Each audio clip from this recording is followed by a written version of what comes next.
I'm Emma. I grew up in Montana on a farm in the middle of nowhere, but now I go to the University of Utah for medical school. Spencer Fox Eccles donated about $100 million 2 years ago. And so my year, we're the first of Spencer Fox Eccles. Um, his name is plastered around the city. Uh, okay. So I'm Emma. As I said, I'm a visiting sub-I from the University of Utah, and I'm really grateful to be back here at UW. I went to undergrad here. Today, I'm going to briefly talk about some of the work I've done to understand the prognostic role of rurality among high-grade glioma patients in Utah using the Utah Cancer Registry. And I have nothing to disclose.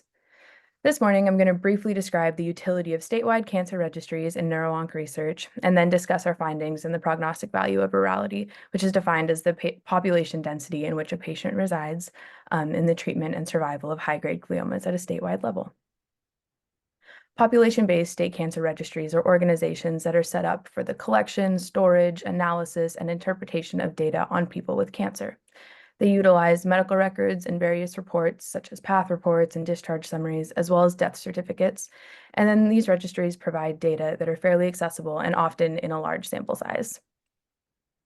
Through a time and resource-intensive process, the registries generate data with surveillance potential to identify patterns and trends across various patient populations, geographical distributions, and over time.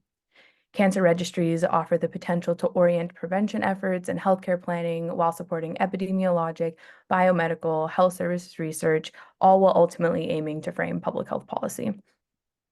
And then from a clinical application standpoint, randomized clinical trials in oncology represent the highest standard of evidence from which we establish efficacy of different therapeutic approaches. However, randomized clinical trials are not always feasible, and several clinical scenarios are encountered within oncology that have not been evaluated in a randomized setting. Therefore, cancer registries are a resource to fill these gaps by providing non-randomized observational data to study questions regarding the comparative benefits of different therapies, outcomes across specific patient groups, or trends before and after advances in the standard of care. Naturally, the statewide cancer registries have notable limitations. All healthcare providers and entities that diagnose or provide the first course of treatment to a cancer patient must report case information to their state's cancer registry in accordance with state and federal law. As you can imagine, it's difficult to maintain timely data submission and cancer registry compliance, often because they don't have sufficient access to certified tumor registrars, and these data are entered manually, making them only as accurate as the person at the computer. Additionally, cancer registries record cancer cases, not patients. Therefore, patients may have multiple entries. And finally, if the same cancer is diagnosed or reported by more than one provider, for example, when a patient obtains a second opinion, the registry must consolidate these multiple reports into a single case record. Duplicate reports can be tedious to parse out, however, because they could represent recurrence, a new primary tumor, or a duplicate tumor. The remainder of this presentation will focus on the Utah Cancer Registry, as this is obviously the database we utilized. Briefly, cancer was designated as a reportable disease in Utah in 1948, and the UCR was subsequently founded in 1966. In 1973, the UCR became one of the original members of the National Cancer Institute's SEER program. And then in 2017, the UCR began participating in the CDC's National Program for Cancer Registries. And then of note, the NPCR and SEER dump into the Central Brain Tumor Registry, which is where we get a lot of our brain tumor data. The current glioma literature comparing outcomes between rural and urban patients across America has mixed results. The literature reports worse survival among rural patients associated with socioeconomic factors such as age, decreased access to specialized care, income, race, marital status. Interestingly, though, when controlling for specialized care at tertiary centers or through clinical trials, rural patients are not worse off in comparison to their urban counterparts. Our previous research in gliomas demonstrated this with patients from rural Utah experiencing equivalent survival to patients from urban Utah when enrolled in high-grade glioma clinical trials. However, patients from rural Utah are significantly underrepresented in these clinical trials. These results highlight the importance of delivering equitable care for all patients because in an ideal world, where you live should not dictate the quality of care you have access to. Therefore, we wanted to understand the equitable care across all patients diagnosed with glioma in Utah, not just those enrolled in clinical trials and at a more granular level. We hypothesized that patients diagnosed with high-grade glioma from frontier and rural Utah will present later, have longer delays in care, and will have shorter follow-up compared to patients from urban Utah.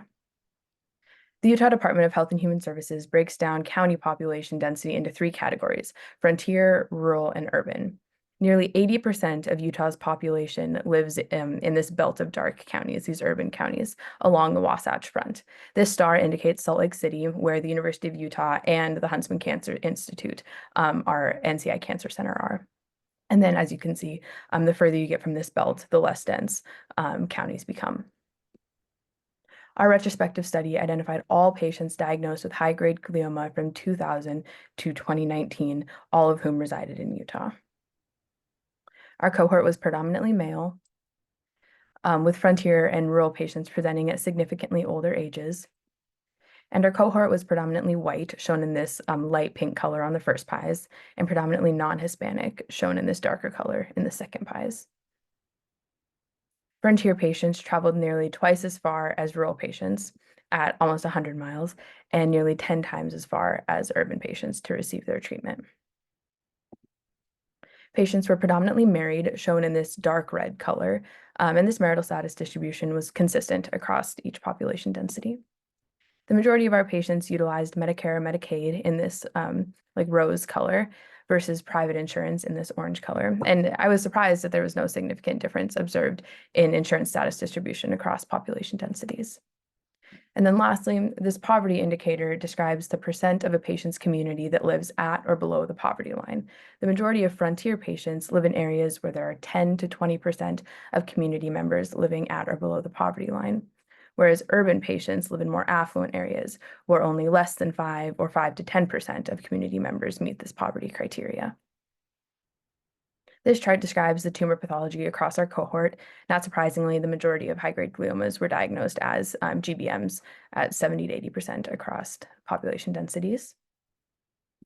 And then roughly 70% of patients with high-grade glioma underwent resection, and this was not significantly different across population densities.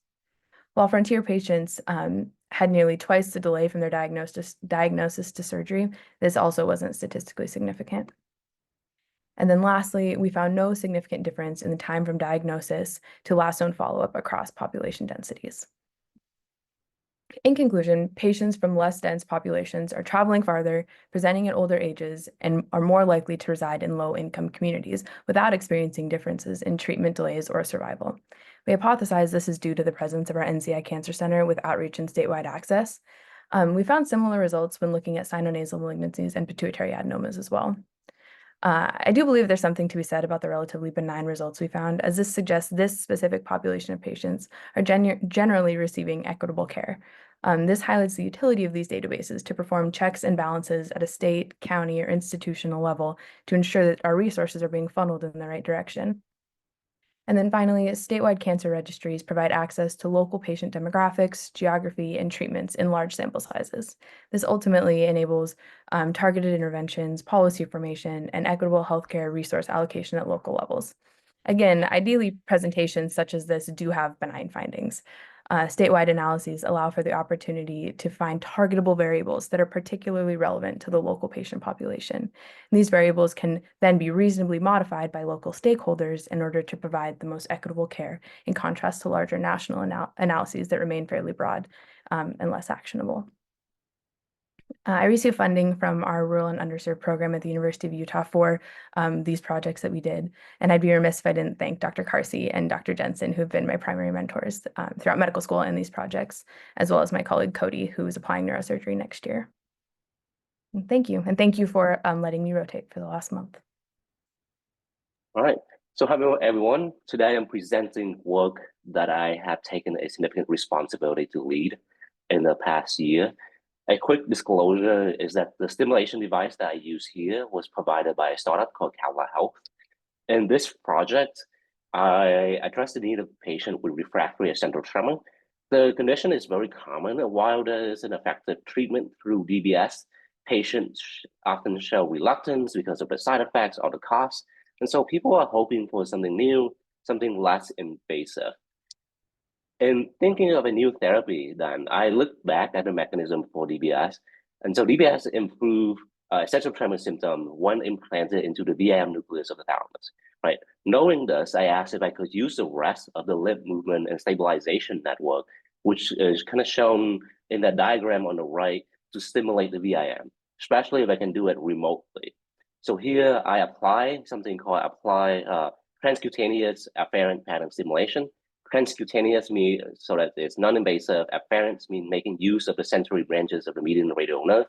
Pattern means it's alternating the stimulation between the two nerves at the tremor frequency measured in the patient. And the theory is that this alternation would counteract the intrinsic tremor that the patient has. To robustly understand TAPS, my project tried to answer two questions. What effects does TAPS have on essential tremor? And what is the mechanism that it works through? In the first phase, I would bring the patient in, rate their tremor in both hands, and then I treat the dominant hand with TAPS for 40 minutes using the simulation device shown in the diagram or the picture, and then I rate that tremor again. And the tests that I use to rate tremor are shown here. This included posterior tremor and intentional tremor. Posterior tremor included the lateral holding and forward holding position. These positions have an intrinsic kind of vibration at 5 to 10 hertz. And then intention tremor, these move at less than 5 hertz, and they included finger to nose testing, spiral drawing, and dot approximation. I found that TAPS significantly improved tremor in the treated hand versus the untreated hand. But because there was a side effect, or there was an effect or improvement seen in the untreated hand, I also needed to normalize for that effects before further analysis. And so I captured that normalization in the ratio called this tremor reduction ratio. Here I'm showing someone who had a lower tremor reduction ratio versus someone who had a higher ratio. And I highlighted the patient with a higher tremor reduction ratio in orange, where we see marked improvement in the tremor amplitude and consistency of their spiral. Now that we have a good way of quantifying the overall improvement, I could ask the next question, which is whether improvement in postural or intentional tremor drove the overall tremor reduction.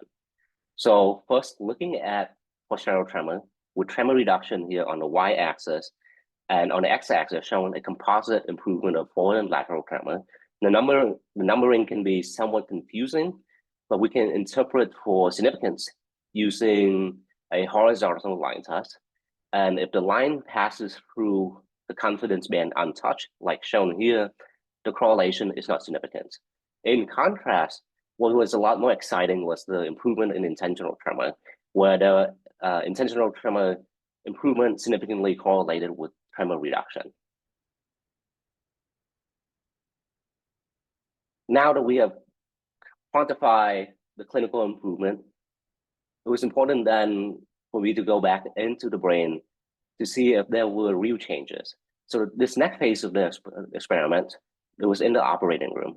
What we did was we lowered that electrode down to the VIM thalamus and pausing at different distance while recording with TAPS turned on or off, just to see if any signal was propagating back to the brain and the thalamus itself.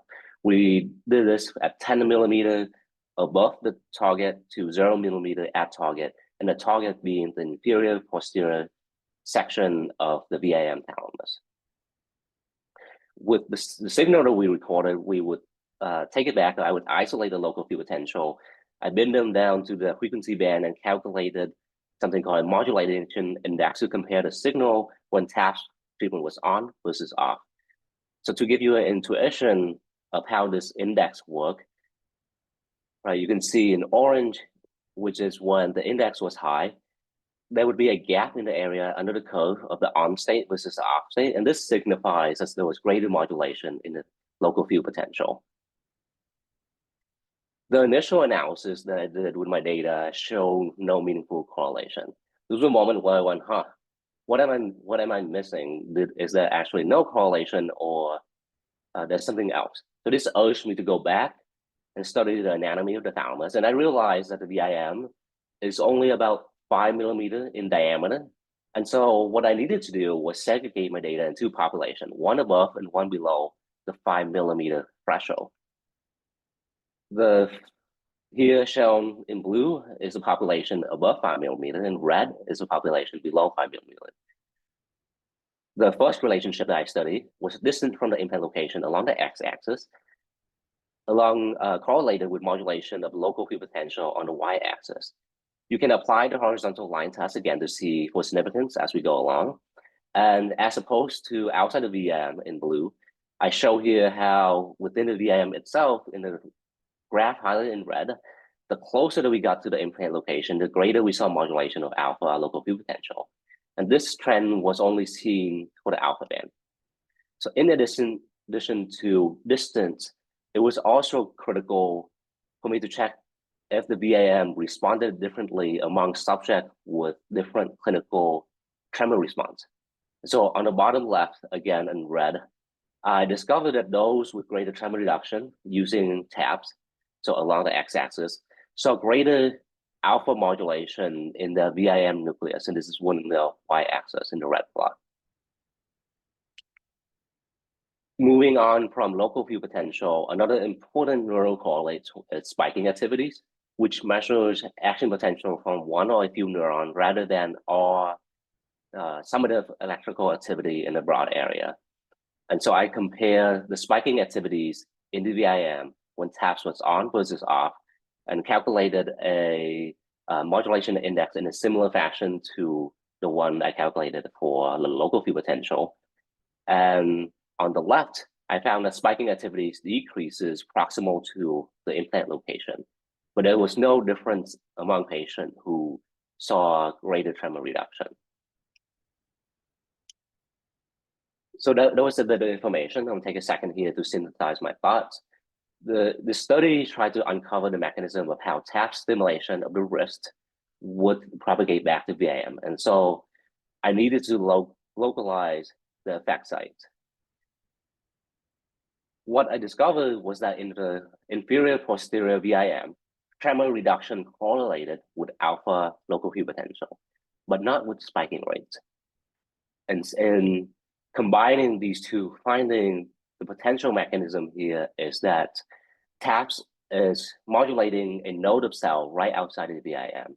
And this is recorded at changes in local field potential where we have the electrode is, but not at spiking rates, because the local field potential would be a gradient field that spread up to the recording site, but it's not necessarily changing activities of the neurons where the electrodes is. So from what we discussed, one potential application is that since tremor reduction correlated the most with intention tremor, we could target this intentional tremor by tuning the alternation frequency of taps to less than 5 Hertz. And this may better counteract the patient tremor and lead to more patients having better or more benefits from this therapy. Overall, though, there's a few limitations of my project. I did not control for neuropathy. There was no variation in stimulation current or frequency, and the surgical setting sometimes leads to data skips.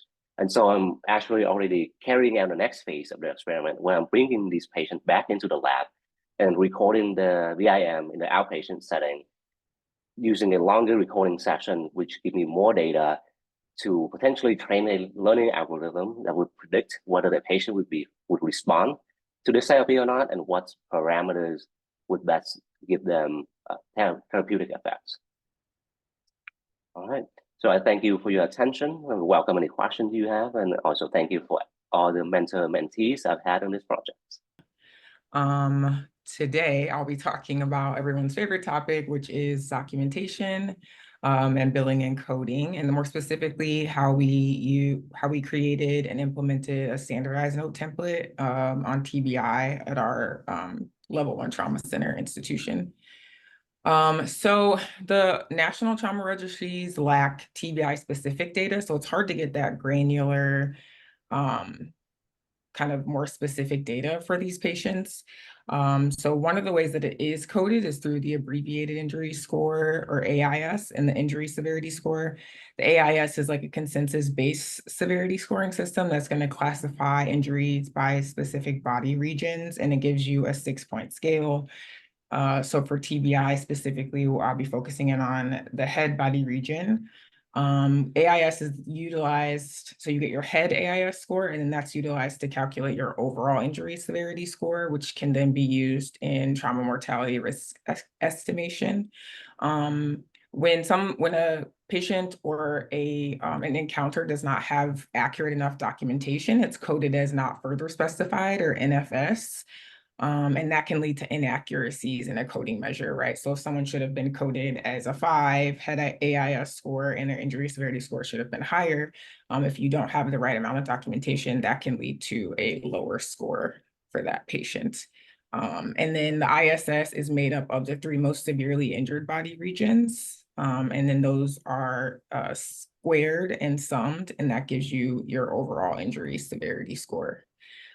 So one kind of small example to bring this home, you can see here, this is kind of the coding for subdural. You can see that an NFS is coded as a post-dot, which is circled in red there, as a post-dot of 0.3. So that injury severity score overall for that would be a 9. Whereas if you say you had a large, massive subdural that you coded correctly, that would be a post-dot of 0.5, and that would be actually coded as an injury severity score of 25. So there can be a big difference just based on your documentation and how we're recording things for these patients.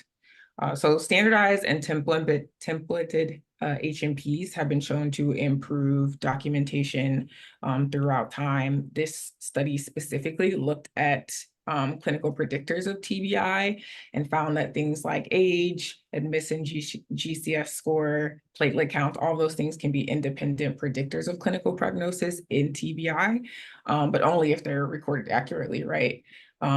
This study also in 2020 showed that the mortality index, which is basically an in-hospital ratio that compares the number of observed to expected deaths, and gives you a risk-adjusted measure, which is used to benchmark outcomes and quality of care at a particular institution.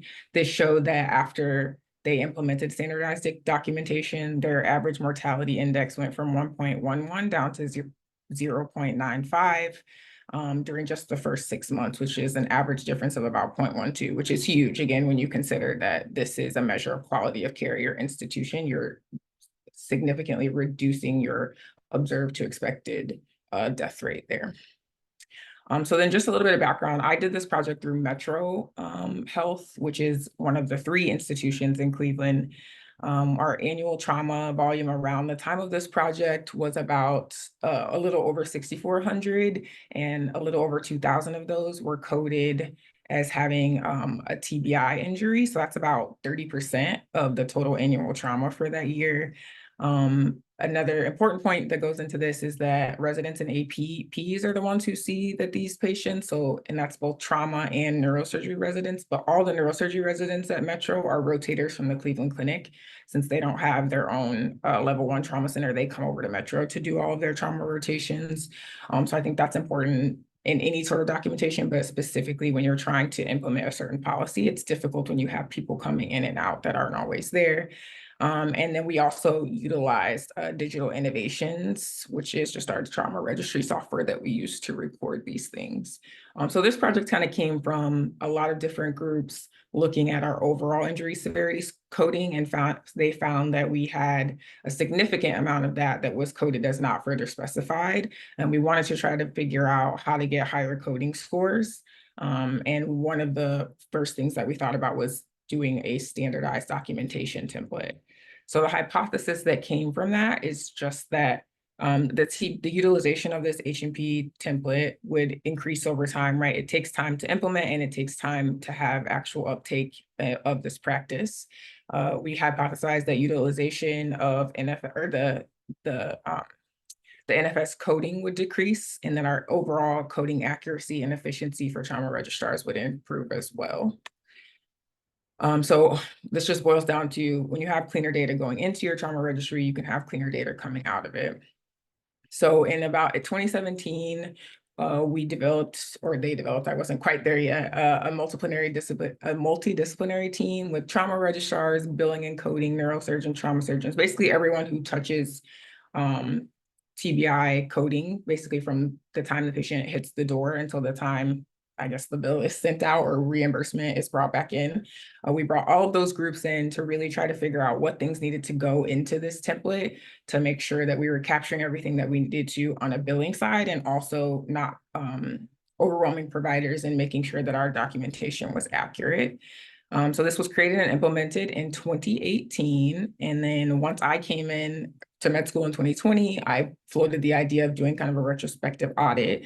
So we wanted to look at the implementation of the template and compare the 2 years before, so 2016 and 2017, to the 2 years after implementation, so 19 and 20. And specifically, I'm going to focus in on our HEAD AIS score, our overall injury severity score, and then the percent not further specified. Sorry, I did not need to go forward. So this is kind of the template that we used. I think we started from the Rotterdam CT score, which basically looks at the CT and gives the patients a score from 1 to 6, and it estimates their mortality within about 6 months. So a higher score is a higher chance of mortality within that first 6 months. And you can kind of see on the template the different things that go into that score. We also added some extra things: pupillary response, associated conditions. It's actually a little bit longer than even now than what I have here, but I wanted to kind of keep it concise. And I think one thing that's important to note is that while we utilize something that's been validated, like the Rotterdam CT score, across patients and then even across ages, this can really vary in its predictability. So in children, a score of less than 3, while it indicates an overall lower mortality rate, it's actually a higher mortality when compared to adults with higher scores. So it just goes to show something that you probably all know, is that you can't just utilize, scans, or you can't just utilize what you see in front of you to totally predict a patient's prognosis. So this is just a little bit of the results that we have. You can see for those a little over 2,000 patients, the average age did not really differ. Their average length of stay didn't really differ. The injury severity score did increase from 18.6 to 20.4, which doesn't seem like a huge score, but I think when you boil it down and remember that the injury severity score accounts for the 3 most severely injured body regions, I think it shows that it's a bit more of an impact than you would think, because so basically injury severity score takes your top 3 most injured AIS scores, squares those and sums them to get your injury severity score. So if a patient had higher scores in different regions that didn't include the HEAD AIS, that might not have been included in this, but just the fact that we were able to more accurately code these patients, and we did see that almost 2-point increase is a huge impact on a small thing. I think something else that I just wanted to include was kind of the histogram for this, so that we could see the skewing here. So the red is the 2 years before and the blue is the 2 years after. And you can see that we got lower overall ISS scores in those 2 years before, which while the HEAD AIS and the average ISS scores evened out in the end, you can see that the skews are a little bit different. And I think that kind of goes into why that impact was less than maybe what we would have thought it was going to be. Same sort of thing with the histogram on the max severity of HEAD AIS. You can see that the skew in the years before, which is in blue here now, is a little bit more to the right. This also is the not further specified percentage. And I just wanted to show that you can see at the top, overall, it decreased from 37% down to 14% in those 2 years after, which is huge. And then in pretty much every category of subtype of TBI, you can also see that there was a decrease and not further specified. So this just is going to show that our coding is much more accurate than it was before. So the limitations to this, it was single center, and we don't know that this is going to work everywhere. I think there's a huge upfront time investment in any sort of documentation project. This was years of meetings and deciding what goes into this template, a 6-month rollout, getting people to take up the practice and to do it consistently. A lot goes into that. And then on the back side of it, it gets audited every 3 to 4 weeks by our on-call neurosurgeon. So that's more work added on the backside as well to ensure that we're doing this correctly and that the content of our template is accurate. I think also a big limitation of this study is just that, again, we had those rotating residents. And so that can lead to a lot of just not great communication and decreased usage of this. So in conclusion, I believe that we showed that our overall decrease and we showed an overall decrease and not further specified, and an increase in our coding accuracy. I think anecdotally as well, our trauma registrars really appreciated this. They were very excited when I decided to take up this project and really push this forward. This data also was able to be compiled really quickly, and this has led to us having a huge database of all of these patients with a lot more granular data than you see in the national data. Some future directions that I'd really like to see, I want to see this affect outcome benchmarking in TBI. I think, again, with cleaner data in, you can get cleaner data out, and this just has, we now have this big data registry that I want to expand to the other programs in Cleveland, and then hopefully expand throughout the state, and then maybe, you know, way off in the future nationally as well. The Case Mix Index is a kind of score of diversity and complexity of patients at a center, and it's used to determine Medicaid and Medicare reimbursement beneficiaries. The difficulty with that is that you have to go through each one of these patients one by one. That's how billing works. So it's been difficult to get that, but just on the preliminary data that we've seen, that Case Mix Index has increased, which means we're getting more reimbursement for these patients after the template implementation, which just goes to allowing us to speak to how resources are allocated at our trauma center. And I think it's just going to make better care and better benchmarking more appropriate. And then the last thing I'd want to see is expanding to other body regions. I've already started doing this concurrently for spine, and we've seen similar numbers for that as well. And then my ultimate like dream for this would be to have a national trauma registry with that granular data, and then to also have a TBI index or scale, something like the NIH stroke scale, or GCS, right? Something that you guys use every day that will allow you to inform your clinical decisions, and then also can help guide conversations with patients and with their families.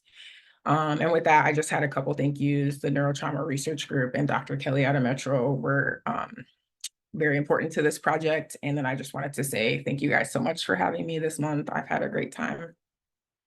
Yeah. Thank you, everyone. And these are tough asks to follow. Excellent presentations, everyone. Fun fact about me. I originally majored in classical piano, but I also play the harpsichord with particular emphasis on Baroque music. So a little background there.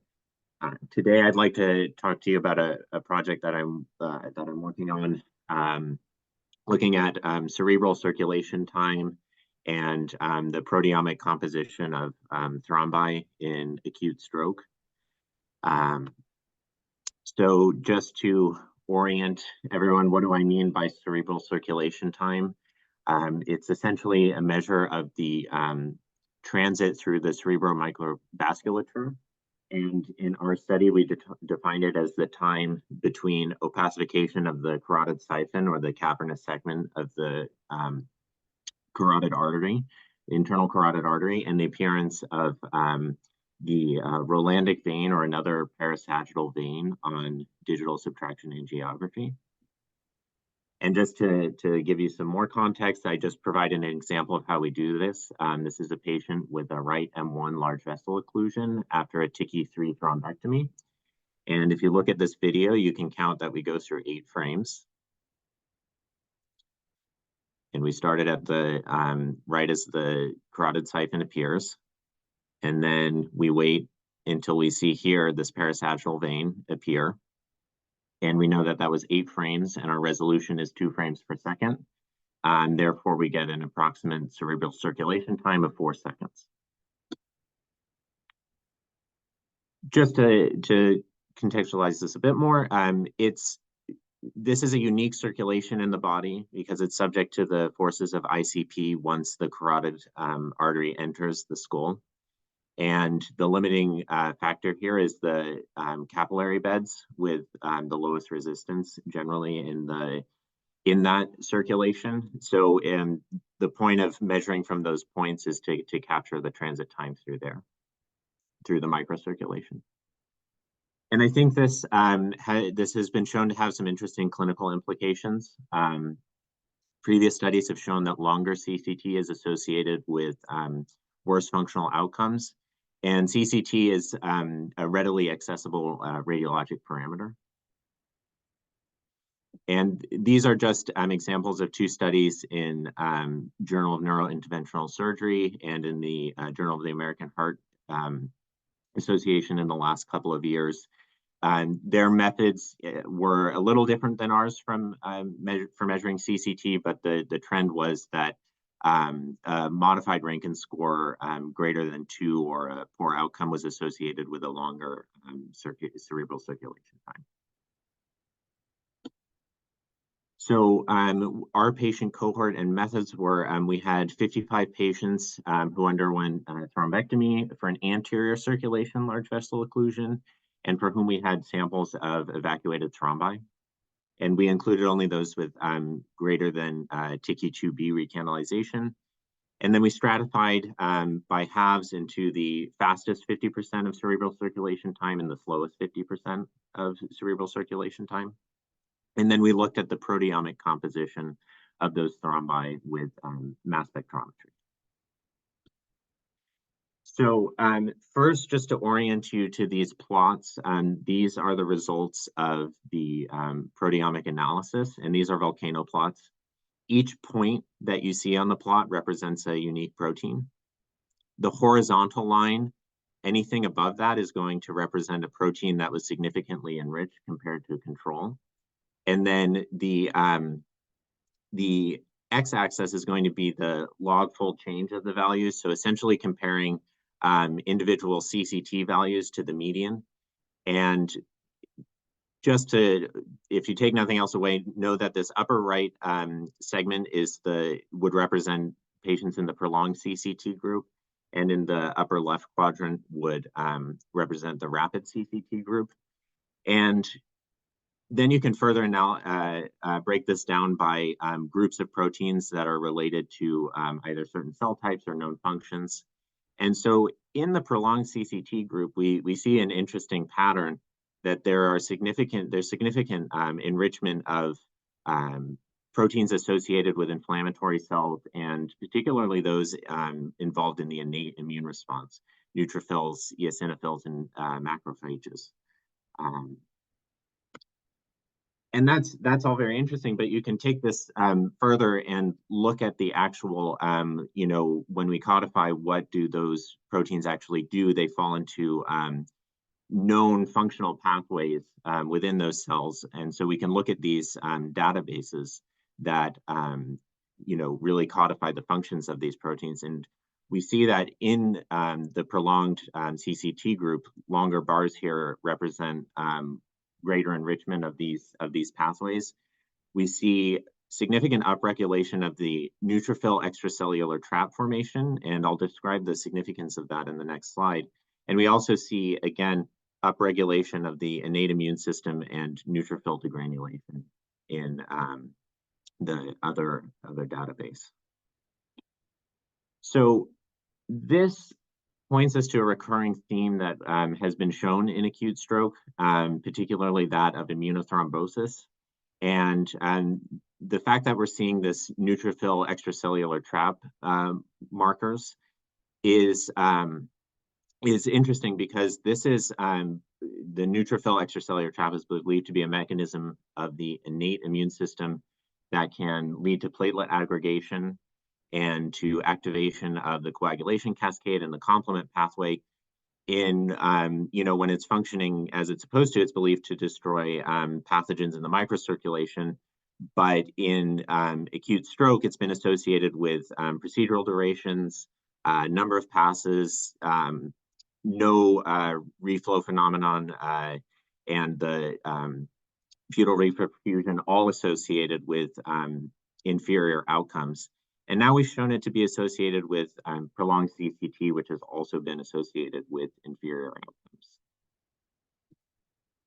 So exploring this, what are the possible mechanisms contributing to prolonged CCT? So we have clear evidence that immunothrombosis may be contributing, but I think this is not existing in isolation. We know distal showering of microthrombi also likely contributes, and then the ischemia contributing to blood-brain barrier and endothelial dysfunction. And just to say that these probably all exist on some continuum with each other and contribute to one another. And I'm hoping to evoke Virchow's triad is here as well, that I think that there's a significant relationship between these three potential mechanisms. So there certainly were some limitations here. One is that we use hand injection for thrombectomy, which may, confound and decrease the accuracy of individual measurements. And this, one argument for doing that is that we think it is reducing the time to recanalization, which is, currently, the most significant predictor of good outcome. We also have a relatively low frame resolution compared to other studies, which aims to reduce radiation exposure to OR staff and to the patient. And when we stratified by modified Rankin score, we did not find any significant difference in cerebral circulation time. So in terms of functional outcome, our sample size was likely too small to replicate other studies, but we did approximate a CCT within the range that other studies found of about, our average was about 3.4 seconds. And all of this is very individualized, just because this study was relatively small. Other studies have only included 100 to 200 patients. There is no standard CCT for which to compare. But I think that following this forward, there are some interesting next steps and potential applications of this. So we're building a next cohort of patients for whom we have thrombus specimens, and that will be in the realm of 150 to 200. And we'll also have plasma samples taken prior to thrombectomy, which I think could be a powerful tool. Since you don't have the thrombus when patients come in the door, but you can collect plasma. And I could imagine creating a scoring system using the CCT and tandem plasma studies that could allow you to risk stratify and guide treatment for patients who undergo thrombectomy.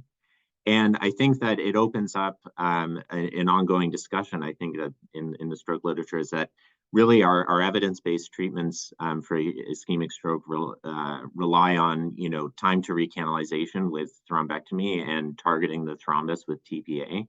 But there's a lot of good evidence that this inflammatory process is upregulated, and I think further investigation into targeting the inflammatory process is warranted.